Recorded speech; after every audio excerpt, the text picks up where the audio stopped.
Hello guys, and welcome to Supreme Ruler Ultimate. Today I plan on adding to my playlist, which you can find in the cards at the top right or description below, of guides. Today I'm going to be explaining to you how to use minister priorities to help you run your nation, and more specifically, simply explain what all of the priorities do, as it's something I've gotten a few requests for. Before I do that, however, I just booted up the game and I wish to say how disappointed I am to see that BattleGoat has turned Supreme Ruler Ultimate into adware.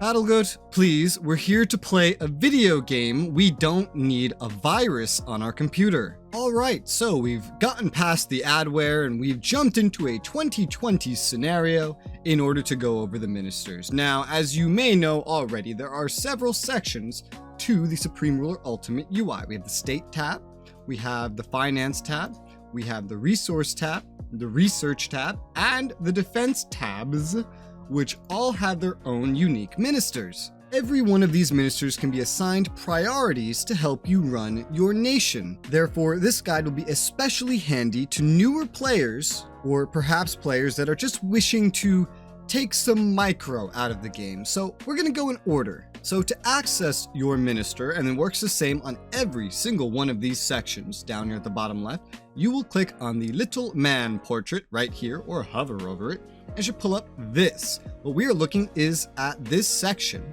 right here.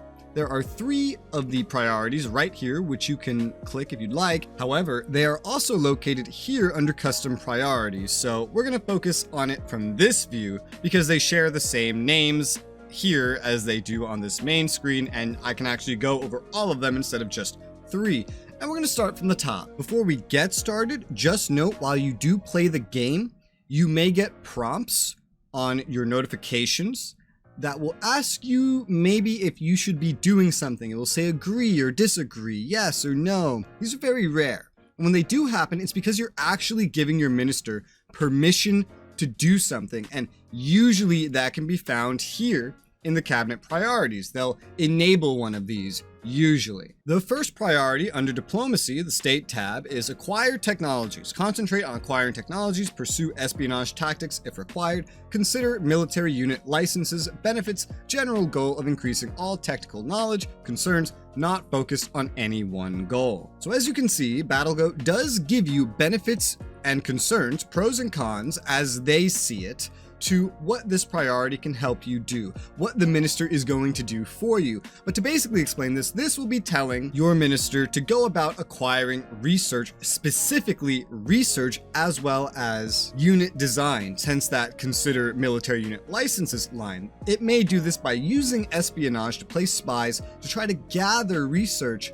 from enemy research facilities, which, by the way, fun fact, you can do that. I know I haven't made an espionage guide yet, maybe I should. Otherwise, he'll simply focus on setting up trades to purchase technologies from others, and there also may be some talking with the research AI to convince him to build more research facilities. But seeing as this is under the State tab, almost all of this is probably going to be based around espionage and trading, considering there is a research minister as well. The second priority is influence. Concentrate on spreading influence. Consider offering critical aid. Use espionage to achieve influence. Benefits will help encourage potential trade partners and foster subsidies. Concerns. Some UN treaties can put pressure on economy or limit military options. This is basically saying that you want your minister to make you more likable on the grand stage. Concentrate on spreading influence. Influence is a mechanic that is usually only looked at when you have sphere diplomacy on in order to spread the influence of your sphere. So outside of sphere diplomacy settings, which probably most players play like that, sending critical aid, this probably just means using food and other resources and money, supporting governments, things like that, in order to make countries like you more and spread your influence literally diplomatically, which it does mention subsidies, which comes from the UN or the League of Nations, depending what area you're in, who can subsidize your membership fee, basically saving you money. This is be a good guy on the world stage. Please handle that for me in case you don't know how to tackle diplomacy in that way. The next one is intelligence. Target espionage opportunities. Initiate low-risk missions. Assign needed counter intel.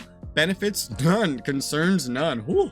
Either someone forgot to fill that out or they just couldn't think of anything. This is just basically going to give your minister some freedom when it comes to using spies. Without assigning some sort of priority, the AI is never going to use your spies for anything. So whether that be having them set to counterintelligence or doing simple recon missions, this is what will allow the AI to do that. You'll actually see NPC nations in the world using their spies exactly the way that this cabinet priority would do so for you. The next priority under the state tab is isolationism. Suppress commodity and unit offers. Benefits: avoid becoming embroiled in international conflicts. Concerns: other regions not likely to come to our assistance if needed. Have you ever played the game, and especially at the start of the game, especially as a country like America or a European advanced power, your trades up over here just start popping out of nowhere. Someone wants to trade, someone wants to trade, someone wants to trade, and half of them are ripoffs. Well, this is your button to say, fuck off, I want nothing to do with any of that. This means the AI will automatically say no to personal trades. The world market will still function as intended. Will automatically say no to unit trade offers, and just generally will refrain from developing trading relationships with other countries, which does have the result of making them happen less. I don't know if you've noticed, but when you start saying no to these trades, eventually they stop coming. But the moment you say yes to somebody once, they'll be back.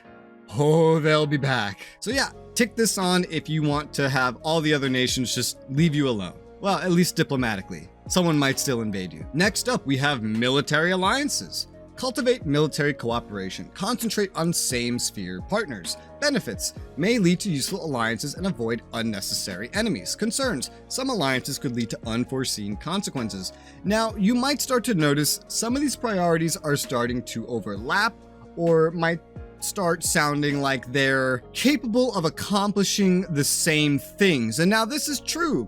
Some of these, like military alliances and influence, could actually help each other. If you're becoming friendly with other countries, then military alliances as well might be more possible, and these might go with your plan together well. You can enable as many of these as you want, including ones that seem to oppose each other. For example, you can pick isolationism, which is going to stop you from trading pretty much at all with anyone except for on the world market. Yet you can still have the AI look for military cooperation, mutual defense, formal alliance, and it will focus on same sphere partners if you have spheres on, and establish strategic diplomatic relations even if your mercantile relations are not really the most developed. Next, we have trade-focused military units. Enable this if you want your minister to focus on acquiring military units.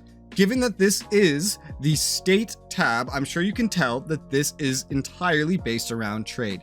He's going to go around to everybody that has military units in their stockpile that he can see into, which you need mutual defense to do. He's going to try to buy military units, especially that he sees as worth it, so that you don't have to build up as much. You'll have a mismatched military of a bunch of different random things. You'll basically have a Ukrainian military. Benefits: saves time in building up our military. Concerns: may be seen as threatening, and available units likely older designs. The way they word this is really interesting. So likely older designs, not necessarily true, because it just comes out of their reserves. And I've seen definitely the European nations, the more advanced ones, usually stockpile their even more current or just last gen units. So long as you don't have mutual defense with a bunch of African nations, you're very likely to be getting at least some semi-relevant units at worst.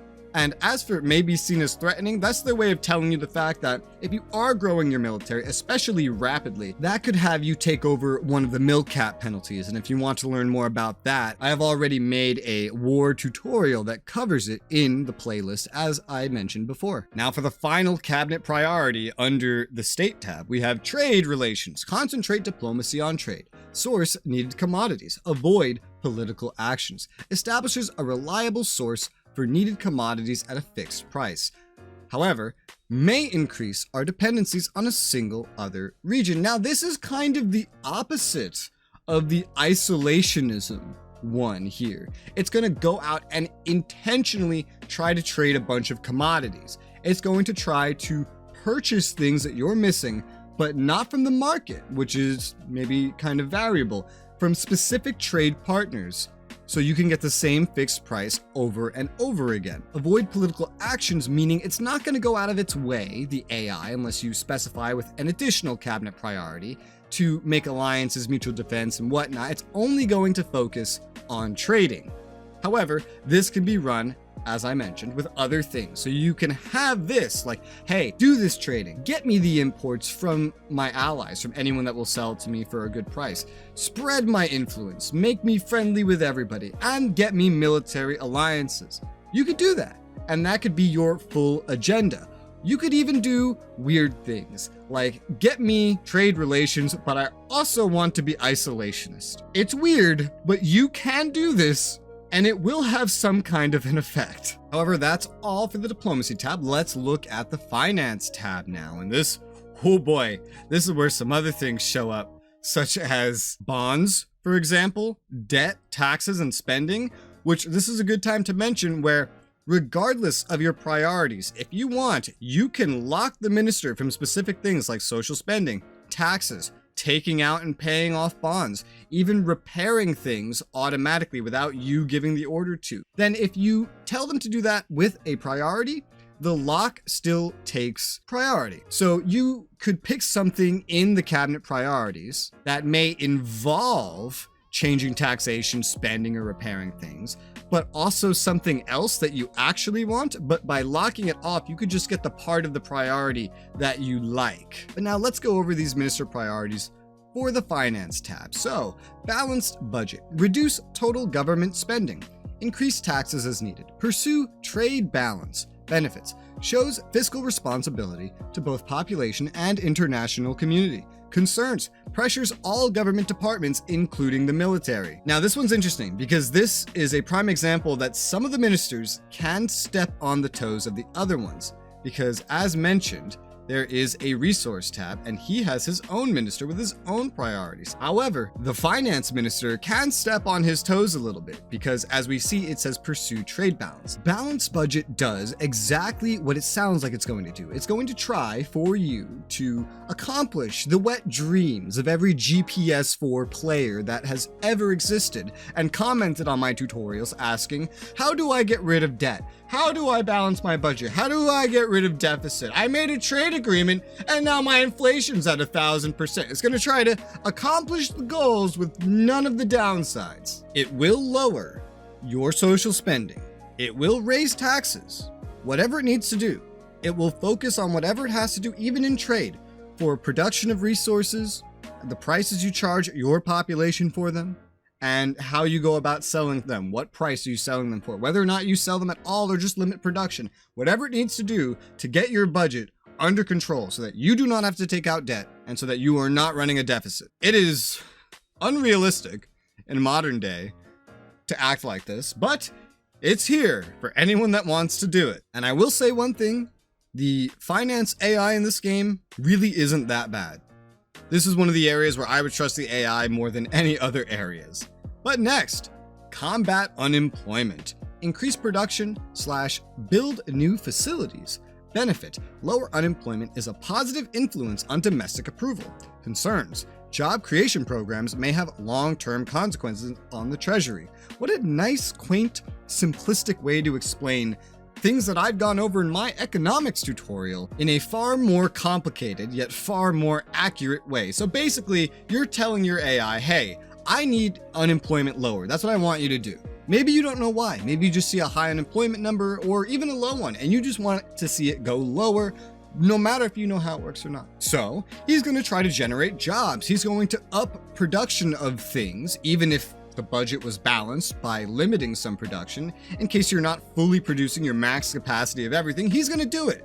What are you going to do with all those resources? Who the hell knows? But he's going to do it. He'll even build new facilities if just simply using your current facilities to the max to generate jobs is not enough, wherever he feels that you might need some facilities. And he's right. Lower unemployment is a positive influence on domestic approval. Have you ever heard a citizen of a country be upset about unemployment going down. Never. However, there is a concern. Job creation programs may have long-term consequences on the treasury. That is true as well in multiple ways. Way number one is the fact that you might not need any of this production that you're building. There might be no one to sell the stuff to. You might just be getting maintenance costs and production costs of resources that you're just now accidentally stockpiling, and it's going to cost you a hell of a lot of money. But not only that, as unemployment goes down further and further, now everyone's work power becomes worth more. It will cost more to produce things. It will drive inflation up. So you need to find a balancing point. I don't know if the AI will find the balancing point. What I'm saying is maybe don't enable this one if you're at 3% unemployment or less. If you're at more like 5% or up, sure, maybe try enabling this one. This one could be helpful to you. But it's not always going to be super helpful if you're already at 3% or less. Then you'll just be hurting yourself. Corporate tax relief. Reduce corporate tax rate. Benefits. Encourages growth of the large corporate sector. Concerns. Tax breaks for large corporations can often upset domestic approval. True, true, and true. So basically this one is very clear. Actually, this is very straightforward. Reduce corporate tax rate. That's it. There is one tax rate for corporations right here. Where is it? It's small business corporate right here. Corporate tax rate. It is separate to small businesses. There are multiple elements of your economy that generate you money and generate you growth. Corporate specifically is the big business. It's going to have a far larger general reach on generating economic growth. In fact, that is its main purpose. And so if you wish to stimulate growth in your economy, without having to go around and build a bunch of stuff like you would be doing with combat unemployment, well, one thing you can do is just corporate tax relief. Encourage growth of the large corporate sector. That is amazing for your growth. It will generate jobs and could just generally make life better for living in your country, adding more economic opportunities. However, it will upset domestic approval because just like in real life, the average person doesn't really understand that when you lower taxes on corporations, that could be how they got their job to begin with. Without such a thing, they might be broke and homeless. They don't know that. They don't get it. All they see is that you are lowering taxes on who they see as the enemy, the rich guy. I don't know how he got his money. I don't know what he did, his innovations. I don't even know if it's one person or if it's like 200 motherfuckers just on a panel and the original guy is already cashed out. Either way, he doesn't like them and he's going to be upset that you're lowering their taxes and not his. He doesn't care about the economic growth. He doesn't care about his job. He only cares about this in this moment. It's how it works in real life and it's how it works in this game. That's how a lot of things work in this game. They work the same way as they do in real life. So that's what this will do. You can generate economic opportunities to try to make everybody happy, but you will also piss everybody off by giving them economic opportunities. It kind of goes the same way. Culture. Increase culture spending. Benefits. A good cultural identity will improve our regional loyalty. Concerns. Focusing too much on one social program can hurt the others. Yes. So that is referring to one specific social spending that it's saying it wants to research, and that is the cultural subsidy, which, to be fair, is one of the important ones. This has a pretty large effect on the domestic approval rating. I'm not quite sure why it said anything about loyalty, because it's not going to affect loyalties.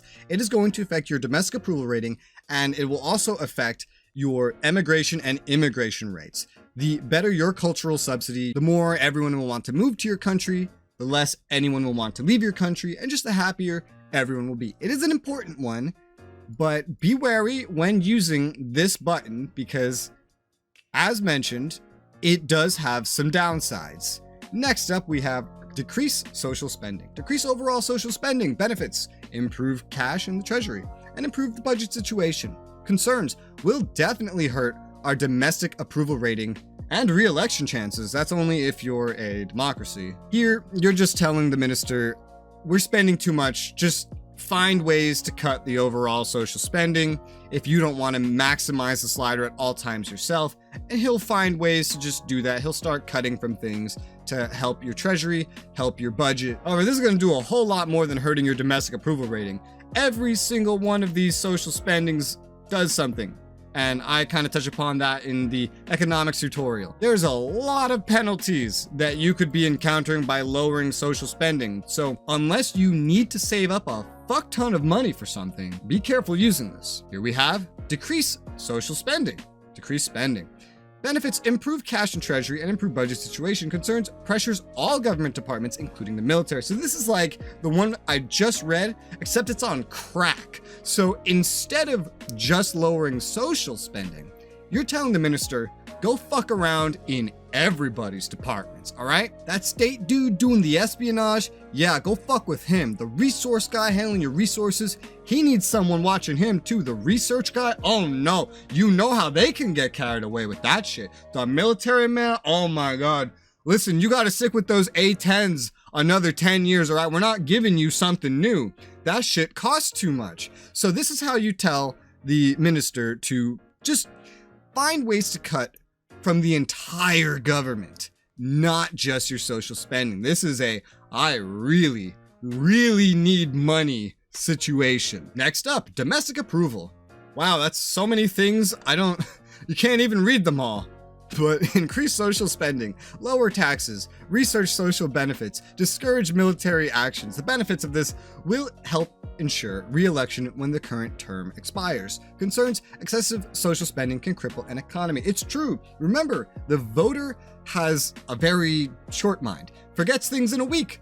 Controversy this, invasion of Armenia, who even remembers that anymore? Indian border clash, they probably can't even point to India on a map. Through a simple raising of social spending and lowering taxes, even right before an election, you can win the election. So when you start getting those pop-ups that'll pop up somewhere over here like, oh, the election's coming, you have this percentage to win. If you see that you're, maybe it's close and you're not that close to winning, or if you really need some improvements, well, this is actually a pretty good way to get this done. By not going to war, by not being a dickhead, by spending more on everything that your population likes, by not taking more of your population's money, and by researching technologies that will improve the lifestyles of your population, your minister will go, once again, fuck around in everybody's affairs to try to win you the election or just make everybody love you for as long as you leave this ticked. Next up, we have education. Increase education spending. Benefits. Investing in education will benefit both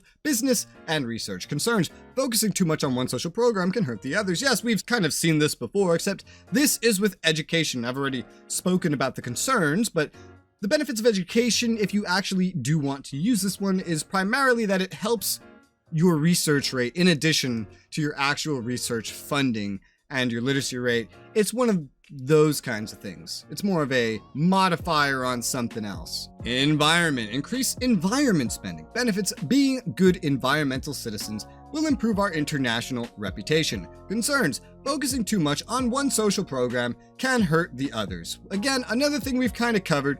It'll increase spending on environment, which is basically you unfucking the environment that you've probably been fucking by placing 1,000 coal plants spread throughout your country. This will actually not only improve the opinion of other countries of you, especially the ones closer to you, it will also make your citizens happier and affect our domestic approval rating, things like that. This is one of those things where this is not how this works in real life. Nobody cares about your environmental spending in real life. Everyone's favorite trade partner is China, and they pollute more than basically everybody at this rate, and they're still going. They're still aiming for the skies, your skies, with their carbon. But real life logical fallacies aside, family subsidies. Increase family subsidy spending. Another one of these focusing too much on one social program can hurt the others kind of thing. Benefits. Improves domestic approval rating and helps young families establish themselves. That's a very descriptive way of saying what this would actually do. Would mean this is going to focus family subsidies, and what family subsidies is, aside from a little bit of domestic approval rating, will also pump up the amount of babies in your country. Those young families, wink wink, nudge nudge, making some young families. You're basically spending money on making sure your population fucks. Healthcare, another single spending focused thing. Benefits. Quality healthcare is one of the most important issues to our people. Man, I shouldn't have picked America for this one. Out of every country in the world, well, to be completely honest, The domestic approval rating is not nearly as affected by this spending as many of the other things. I wouldn't actually say this is one of the most important ones. However, that's because its effects are mostly on numbers, and population may be something you want more of or something you want less of. Click this if you do want to increase the spending, as this says, then you will have less deaths. You will have more births. This is great if you want to pump out more babies as well. Healthcare and family subsidies, both good for that. You might even want to collect both of these for yourself at the same time. However, if you're trying a one-child policy yourself, maybe this isn't what you want to be selecting. Next, we have improved credit rating. Now, this primarily matters if you're taking out debt. If you're not taking out debt, this one just won't matter to you. But improved credit rating, reduce total government spending, research cost savings, pursue trade balance, reduce debt,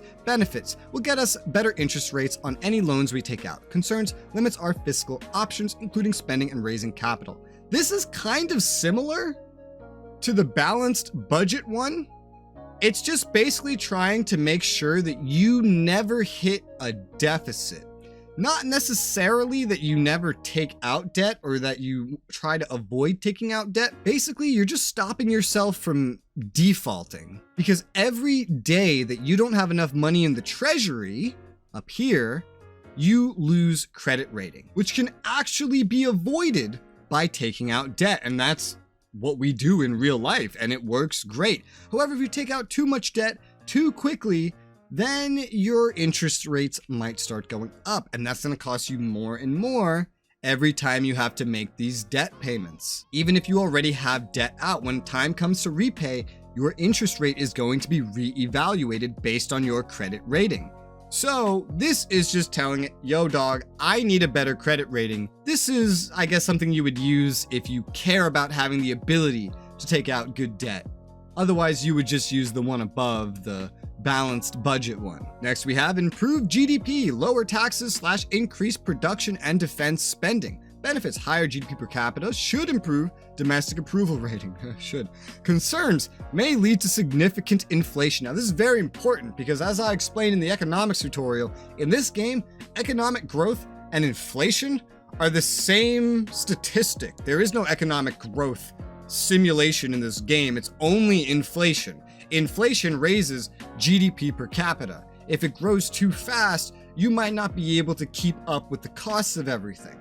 However, higher GDP per capita means your population can afford more, which can entirely revolutionize how your economy works. So what you're telling the AI to do here, lower taxes in order to stimulate the economy, the good old Republican way, increase production and defense spending, the opposite, I guess. Basically just spend more money in general. I guess you're just doing both. Spend more money while taking less money. Do whatever you need to do to generate growth, which in this game is inflation. And so you're going to want to watch this. Just like combating unemployment, this could also have an effect with inflation. It could get too high. When is inflation too high in this game? Not quite the same as when it's too high in real life. In this game, it's too high when you can't afford anything anymore, when you see your budget is starting to hurt. One thing to note though is that it is like a yearly progression. It shows you what it's going to be a year from now if you are actually actively monitoring this. So you might see your growth go down even when the inflation rate is still positive. Let's say if you disabled this. But yeah, basically just enable this if you want your population to be richer and you want to catch up with the big boys of big GDP per capita and get out of the league of being a producing nation. And if you're already up top of GDP per capita, I have no idea what the hell you're doing if you're clicking this. But let's look at increased revenues, increased tax rates, target balanced budget, benefits, improved cash and treasury, concerns, stress on economy and domestic approval rating. This is, again, another one that's kind of like the balanced budget. We have a couple redundancies in here, BattleGoat, but this is less overreaching. This is having him focus more specifically on tax rates and social spending, just trying to make the budget that you can see down here positive without interfering in trades and everybody else's business. So that's another way to do it. Increase treasury, raise taxes, reduce spending, issue bonds, benefits. Bonds can quickly increase our treasury to fund immediate needs. Concerns may increase our debt and lower our credit rating. This is kind of the same as above, except you're also telling him you want him to issue bonds. This isn't about increasing revenues or getting a balanced budget. This is you saying, I need money in the treasury now for whatever reason, like whatever you want to use that money on. I don't need revenues. I don't need sustainability. I need money in the treasury now. Raise taxes, lower spending, take money out from debt, do whatever the hell you have to do. I need money to spend now. So he's going to do that. He's going to try to buff up your treasury as much as he can if you pick this one. Next up, we have inflation control. Lower domestic markups. Benefits. Prevents our economy from getting too hot and drastically increasing costs. Concerns. May decrease GDP per capita and can hurt domestic approval rating. Now this one I would almost recommend against using, just because the wording of everything is really contradictory and misleading. So inflation control, except from everything I'm reading, this has nothing to do with your actual inflation rate. This has to do with the inflation of prices of goods that you can sell to your citizens, hence lower domestic markups. Because you can sell things, I might as well show you, like agriculture to your population for a domestic price. It's saying it will lower this to lower the quote unquote inflation of prices for them. It's not your inflation rate, which we can see here is 4.1%. That has nothing to do with those prices, but it's saying that that's what it's going to do. Benefits. Prevents our economy from getting too hot and drastically increasing costs, but only for your citizens, not your actual inflation. Concerns. May decrease GDP per capita, can hurt domestic approval rate. Now this just doesn't make sense. Honestly, I just wouldn't trust my minister with this one because every other thing he says contradicts the thing before it. So I don't know who wrote this, but I'm gonna need you to make a guide on this specific one because this is just not good. This doesn't make any sense. Infrastructure. Increase infrastructure spending. Supply model. Benefits. Help support our military as well as better deliver commodities to the market. Concerns. Focusing too much on one social program can hurt the others. We haven't seen one of these for a little bit. This is telling him to increase infrastructure spending specifically. And now, in my opinion, this is one of the most important spendings in the game because your military needs it for supply. It's what spreads supply throughout your country. But not only that, it also affects the amount of the total amount of goods that can be produced at your factories. Higher supply helps, but also infrastructure spending in general helps with what you produce as well. You want to hit that cap of what you can produce at every factory? Well, this is a good one to pick. But again, focus too much on one social program. Law enforcement, another one about focusing too much on one. If you want to focus on law enforcement, the benefits ensures a safe and nurturing environment for our people and businesses.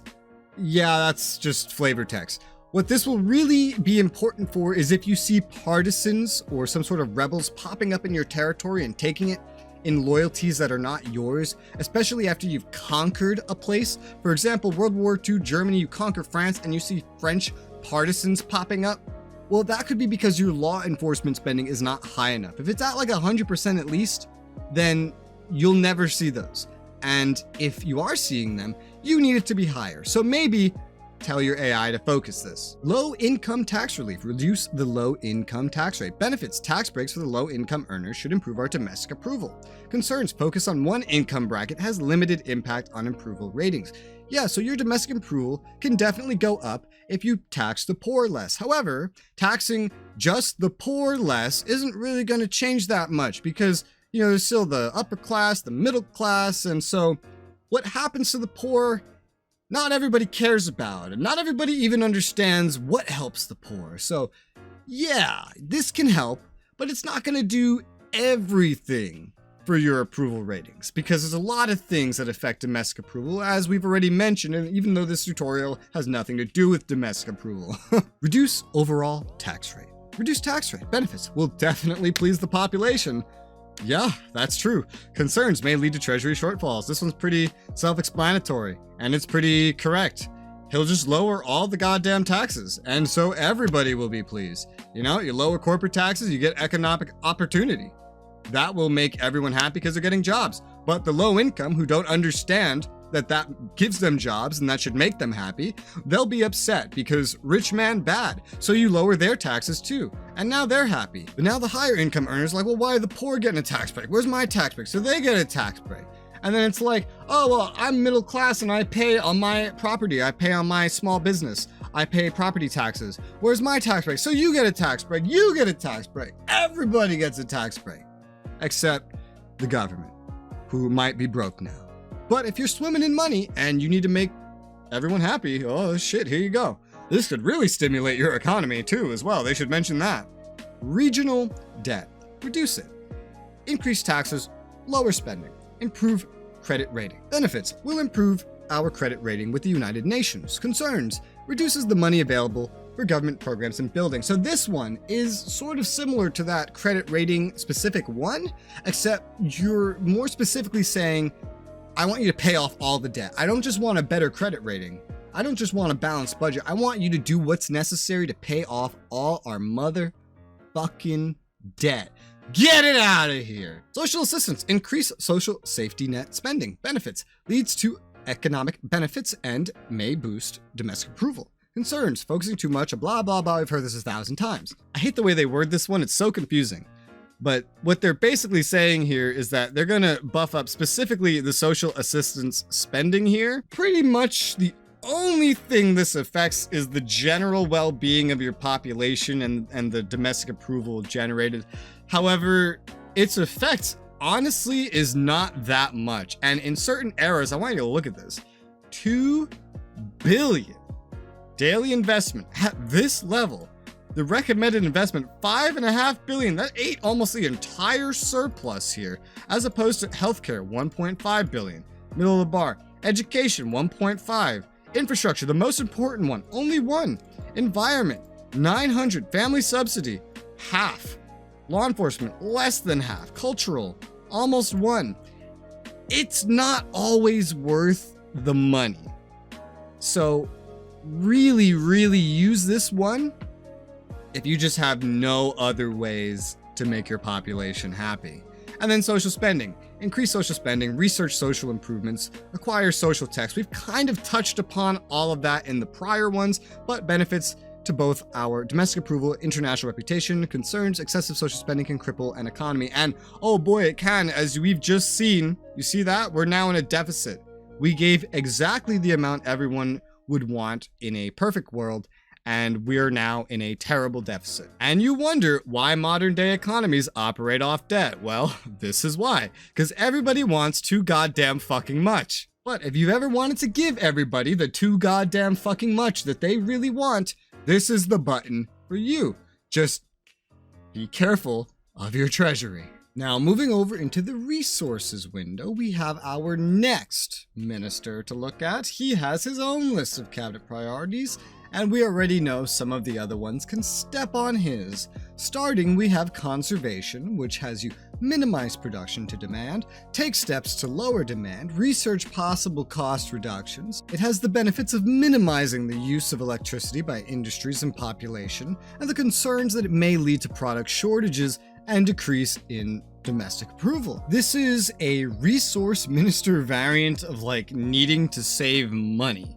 You are minimizing production of things that your population needs: agriculture, oil, timber, electricity, and reducing the production to the exact amount. So you'll have none left over for a stockpile, none left over for export, but it will also take steps to lower the demand in general, which would basically result in the AI going in here and raising the price, the domestic price that everyone in your nation has to pay for the good, which would then have them be able to afford less goods, meaning you would save goods and simply not stimulate your economy as much. Naturally, your population would be unhappy about this, but clearly this one isn't about making the population happy. Use it as you will. The next one is to conserve petroleum. Reduce unit movements, recommend tax benefit, minimizes use of petroleum by other industries and population. Concerns may lead to product shortages and decrease in domestic approval. So this is telling your minister, yo dog, we have to save on oil, because whenever your motorized mechanized units move around, they use oil. It's their fuel. So having them move around excessively, it'll try to stop doing that. Maybe not shifting things out if it doesn't need to do so. Recommend you some text to maybe improve the efficiency of oil usage, as well as trying to reduce things that use oil. So we already know by looking that oil is consumed by industry goods, military goods, consumer goods, electricity if you have those kinds of complexes, your civilians, synthetic rubber, and even certain types of metal ore extraction. It will try to lower the production of those things conserved, just like the previous one, as necessary to simply conserve petroleum oil rather than trying to conserve everything. Consumer materials stockpile all goods needed by populace. Recommend possible research. Subsidize domestic prices. Benefits: avoids uninterrupted supply of materials that are required by population. Concerns: stockpiling expensive consumer materials could hurt our cash flow. So this can also kind of step on the State Department. I'm telling you, they could step on each other a little bit. He's going to try to stockpile through overproducing and maybe even accepting trade offers, things your population needs. So oil, agriculture, timber, electricity, consumer goods, like I was saying, the things you can sell directly to them, it will try to stockpile them as well as making them cheaper. So your domestic approval rating would go up. You'd never have any interruptions there, but it could cost a good bit of money to make this happen. Next, we have a decreased prices of consumer materials. The benefits are that this can improve civilian approval and will increase demand. Concerns: demand may increase too much, leading to product shortages. So this is an uncontrolled version of this consumer material part. Essentially, you're literally just telling him, see these prices right here?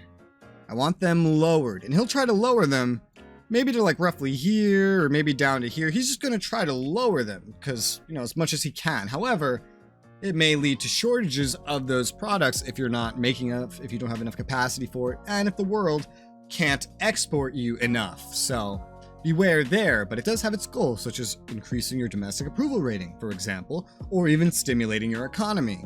Next, we have decreasing stocks, decrease production to use inventories.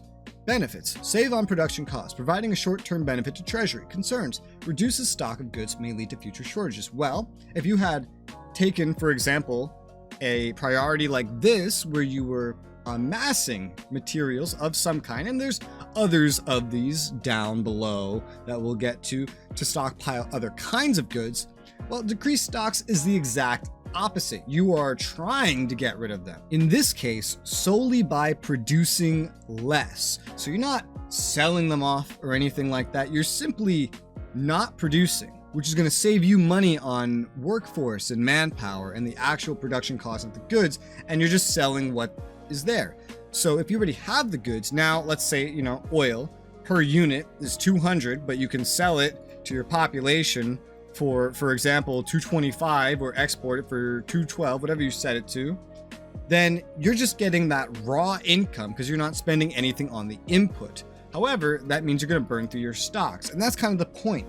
It's a quick way to make money. As compared to what we saw on the finance screen, this is a different way to handle getting a short-term treasury infusion. Next, we have export opportunities. Target profitable commodities. Produce for export. Research cost reductions. Benefits: added income will support our military and social spending. Concerns: subject to international price fluctuations, no certainty of profit. So through researching things to improve your production, to producing extra of goods specifically to export, while focusing on opportunity goods, which usually get marked after you start the game, that you can make the most profit off of. And of course, this is going to work better if you're a low GDP per capita country, because that's how economics works, which I've explained more in my economics guide. Your AI will try to create constant revenue for you, as opposed to a short-term treasury infusion like above.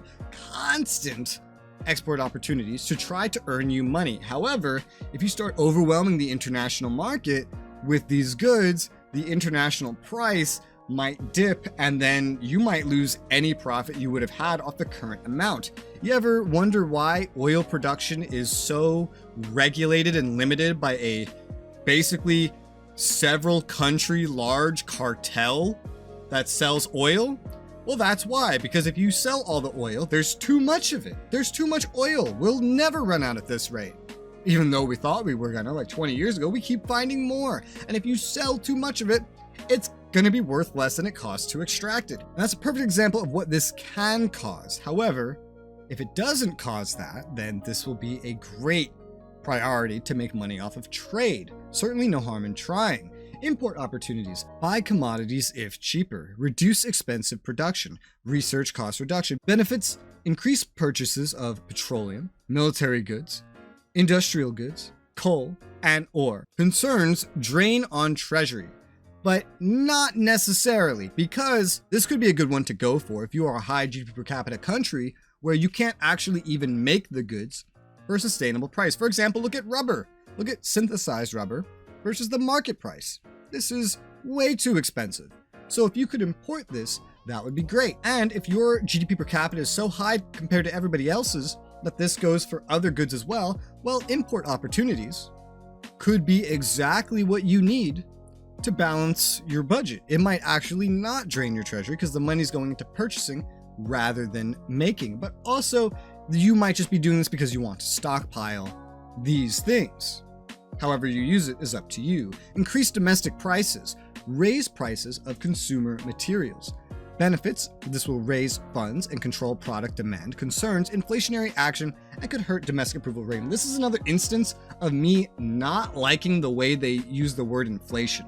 If you're gonna take economic growth and name it inflation in this game, you need to not use the word inflation for other things. Because yes, increasing domestic prices as this would do is an inflationary action to the prices, but it doesn't affect your inflation in that way. In fact, this would lower your inflation because it would actually reduce the overall demand of goods and money in your economy coming from spending. However, if you need to reduce demand for a product while also squeezing out as much money as possible per every good sold to your population, this is a way to do it, but your domestic approval rating will not be happy.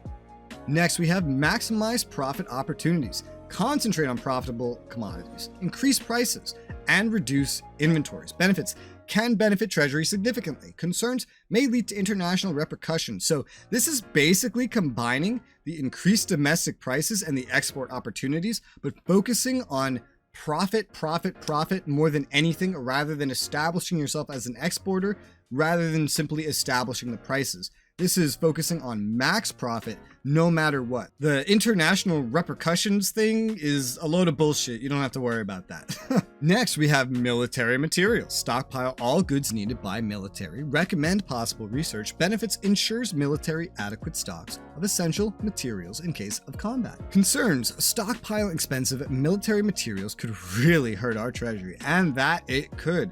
All necessary things, yeah. So basically, oil and military goods is what it would primarily be stockpiling. You'd be telling your minister, hey, don't sell my military goods, don't sell my oil, don't sell the things we need for military. Stockpile them. Buy them from abroad, even if we make enough. Produce full capacity. I want to see those numbers go up. I want 10 million or whatever excessive number you need to ensure that your war can continue long after the enemies have run out of bullets to stop fighting these major offensives, which is something you'll see happen many times in my SRU series. Moving on to product self-sufficiency. Increase product capabilities to meet demand. Benefits ensures an uninterrupted source of all commodities and avoids price fluctuations. Concerns, expansion could economically cripple our region in the short term. This one right here is like the wet dream, well, of every new SRU player I meet. They all want to be self-sufficient no matter what. They invade who they have to invade to do it. They build whatever they have to build. And this would be telling your minister to build what you have to build. If I need more rubber, build more rubber. We don't have rubber? Synthesize it. If I need more oil, build more oil. We don't have any more oil? Synthesize it. I need more agriculture? Build more farms. We don't have any agriculture spots remaining? Hydroponics. There's always a solution, and this is telling your minister, do whatever you need to do to make it so that we produce enough of everything for us, specifically to meet our own demand. Not to stockpile or expand further beyond that, but to meet our own demand, even if it's not really economically feasible, such as, for example, rubber. Why the hell would I want to make rubber at 3 times the goddamn fucking price to import it when I could import it? Or just go invade a country, find the rubber, and build it like that myself? Well, maybe there's strategic reasons why you would not want to do that. And that is where something like this comes in handy. Next, sell excess consumer. I'm just gonna go over these all at once. Military and raw materials. This is all the same thing, just a specific category. You're telling your minister to, if we have any stockpiles of consumer goods, not just goods, all the materials consumers like, as listed here, which is hilarious, by the way, that the tooltip includes water, because water was in SR 2020, which is an older game, and they got rid of that and replaced it with rubber. And they, I guess, imported the tooltip and didn't change it. No wonder why some of these tooltips don't make sense, because they're probably imported from older games. Well, that's what that does. All those goods, minus water, which is not in the game, it'll sell off excess inventories. However, watch your demands, because that might be bad. And then same thing with military materials, petroleum, military and industrial goods, raw materials, everything else. I love how they made indie goods a military material, but uranium is a raw material. Very interesting choices. But again, how to clear some stockpiles to get some more cash infusions. And then subsidize agriculture, decrease domestic price of food. Benefits, improves both domestic approval and the general health of our population. Concerns, may be expensive and lead to a huge demand increase. Now this is its own thing because it's actually very important. Agriculture is not just like any other resource. Agriculture at low prices can actually stimulate your birth rate, which only a couple things in the budget otherwise does. Very handy if you can't otherwise manage your immigration versus emigration. And it also has a huge effect on what your people think of you. If you have low prices for agriculture, then everyone's going to be happier. If you make it cost 1,000 francs to buy a loaf of bread, well, they're not going to be happy, and you're probably going to end up with your own version of Les Mis. And we're done with that. So let's go over to the research. And here's another one of these ones where we have locks in the menu, by the way, which there are ways to lock as well in resources and these other tabs, but it's not really the focus. We're focusing on the priorities. So cabinet priorities of research, which again, we can lock him off from doing a lot of this stuff to begin with, but air units and warfare. Concentrate research on air designs, research improvements to air units, pursue missile program for air launch. Benefits, ensure that we can manufacture the latest and best attack aircraft. Concerns, focusing on one type of unit may leave us vulnerable. Now this is even more straightforward than when I was going through the different spendings, which were actually like drastically different things, the one type spendings. Air units, land units, naval units. There's 3 of these. What do you want them to focus on? You know, land, naval, air. You want to do land and naval, but not air. They all have their different uses, as I'm sure you can figure out. Land units are good for taking land, air units are good for supporting operations, and naval units for securing your coast and transporting units, as well as even blockading areas entirely. You're just telling your minister to focus on getting better ones of these. Use them as you will. Decrease spending. Reduce research spending. Benefits should improve our budget position significantly. Concerns will decrease the progress of research and hurt research efficiency. Because there's these little sliders down here, the project development, the research efficiency. You're telling him to proceed with research, but do it cheaper, which is going to slow down your overall research pace, maybe have you fall behind. Next, we have improved research efficiency and tech level. I'm going to be completely honest, I don't know what the hell these things do. They don't really make any sense in this game. It might just be copy and pasted from prior games, because there's not really anything in this game that is called a tech level. And research efficiency does not mean research efficiency down here. It does not mean it, because it's in opposition to this tech level thing. I'm pretty sure this is just like those inflationary wordings. It's just bad imported words from 20 years ago. I wouldn't even touch these. Pure science techs, in addition to basic technologies, medical techs, military unit designs, and missiles, transportation tech, warfare tech, societal techs. This is another big, just like different categories, but also still not being as complicated as with the spendings. These are quite simple.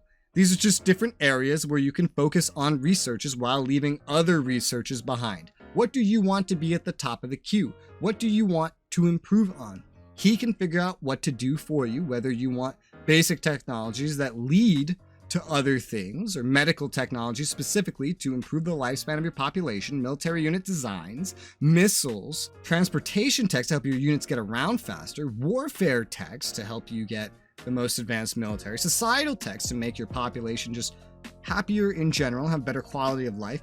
Pick what you want. This is the way that you prioritize it. This was a lot simpler than some of the other ones. Let's go to the military ones now. So we have arms race. Now this one is huge, even if you're locking off the minister's ability to do many things. Research newest warfare techs. Stepping into someone else's category there, sir. Modernize military units. Nuclear weapons program. Benefits, and here's the big thing, replace older units with more modern versions. Concerns, costly and time consuming. So this is like the only one that I use ever out of every minister priority. And the reason is, even if you lock everything else off, this will have the AI start deconning outdated units and replacing them with the new ones that you're building. Now he'll only do that if you have enough units. He won't just start getting rid of all your units just because they're old. He wants to make sure you have enough units, as he sees that you have enough units to begin with. Sadly, there's no way to specify what enough is, but this is a very handy thing to avoid the tedious micromanagement of otherwise scrapping or trying to reserve and sell units yourself. If you're doing a lot more automation, then it will do the other things it says, such as helping you focus the newest warfare techs and helping you with nuclear techs. Next up, we have decreased spending, which is reduce unit production, reduce reserve personnel, deactivate unneeded military bases, build cheaper units. It's going to do whatever he can to save money on military specifically. We saw things like this in finance, but this is a way to do it specifically on the military side. So instead of the most up-to-date Zumwalt destroyer, you're gonna keep pumping out those Arleigh Burkes. You have a bunch of military bases in the middle of the United States you don't need? Well, let's maybe deactivate those. Focus the ones on the coast. Reduce reserve personnel? Well, just stop paying as many salaries, you know? Reduce unit production? Simple. Don't build any more production facilities, and maybe don't even use all the ones you have. Just a way to strengthen our economy, benefits our economy, not your economy, your treasury. Again, these tooltips are starting to show more and more that they're imported and not accurate. So good thing I'm making this video. Concerns may weaken our military. At least that's accurate. Yeah, no, that will weaken your military for sure. And so will decrease unit readiness. Now this says lower DEFCON. There's a DEFCON system in the game. I believe you can see it right here. You can't see the numbers, but it's basically your readiness. You'll have to pay annual preparedness fees that give you efficiency bonuses to your units and increased build speeds for new units, which I believe will also help their repair times as well. This is only really useful if you're on alert or something and you want to get it down.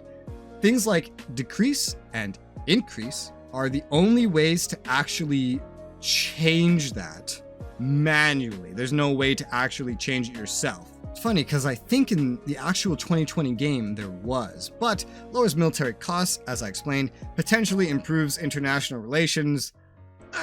That's not really going to do that. Concerns, increases vulnerability to surprise attack. Yes, it will do that because it's also going to have more of your units in reserve if you do this, not deployed, ready, and efficient to repel an attack. Defensive military. Increase garrison units. Deploy units based on defense. Consider defensive installations. Entrench units in strong positions. Benefits, increases the defense at our cities, industrial and military complexes. Concerns, increased costs and use of reserve personnel. Well, yes, because the reserve personnel will be coming out as garrisons. They're going to be coming out as units that are going to start fortifying important locations like your capital and things like that. You're going to be set up for a defensive war. Now, the units deploying aren't not necessarily going to be the best for invading a country, and they're not going to be in position to invade another country. However, you'd pick this if you want the ability to defend yourself and maybe have a bit of a, well, you shouldn't attack me. I may not be ready to attack you, you know, but you shouldn't attack me. Same thing with like building nukes because someone else has nukes. Improve unit efficiency. Now, this is increased salaries and maintenance, raise DEFCON, yeah, as I mentioned before, improves combat effectiveness because the DEFCON does give you some stuff like that, but you pay for it. Military salaries and maintenance and training also affect the efficiency of your units, but you pay for it. It's very expensive if you're also balancing a high quality social budget.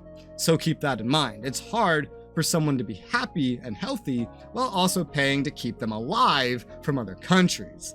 Very difficult. Increase readiness. Adjust unit deployments, identify threats and opportunities, stockpile military materials, increase garrisons patrols. We can see some stepping on the resource minister here. Benefits, maximize production and purchase of all unit types. Deploy units. Concerns will be interpreted as aggressive and is costly. Now, that's just warning you about potential milk-cap penalties again, but generally speaking, you're just saying to the AI, dude, I want to be ready in case of wartime. So he's going to deploy more units in general. He's going to get you the military materials. He's going to go step on the toes of the other minister. He's going to increase garrisons and even get units patrolling, as well as sitting on top of your facilities. You do this if you really want to be ready for a war, or if you think someone's really coming to fuck you up. Next, we have increase reserve personnel. Reduce deployment, encourage new recruits. Benefits, ensures adequate personnel for units and facilities. Concerns, increase military costs and can negatively impact civilian economy. So basically, it's going to try to just get you more reserve personnel through every method possible. For one, reducing deployed units, because if they're not deployed, they'll be in reserves.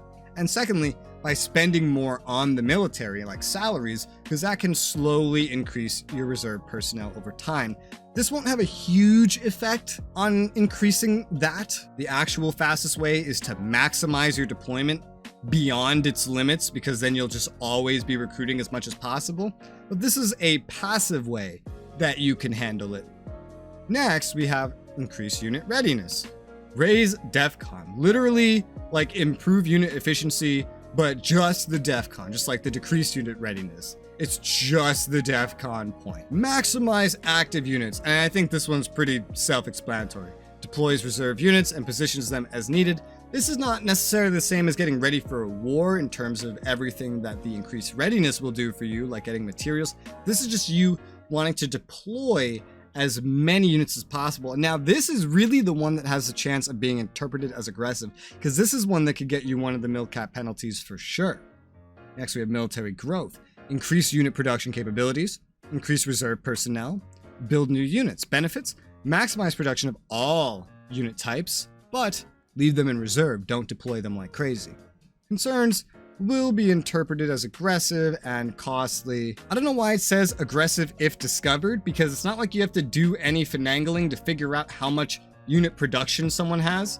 And unit production is one of the milk-cap penalties that can make others hate you. But yes, this is your way to say to the AI, yo dog, build me a big military, big boy military. I want it bigger. I want it better, 10 feet higher. And then we have minimize garrisons, reduce deployed garrisons. Benefits, reduces costs and use of reserve personnel, because garrisons use a lot of reserve personnel, let me tell you, which is why they're so good for maxing it out to grow the reserve personnel total.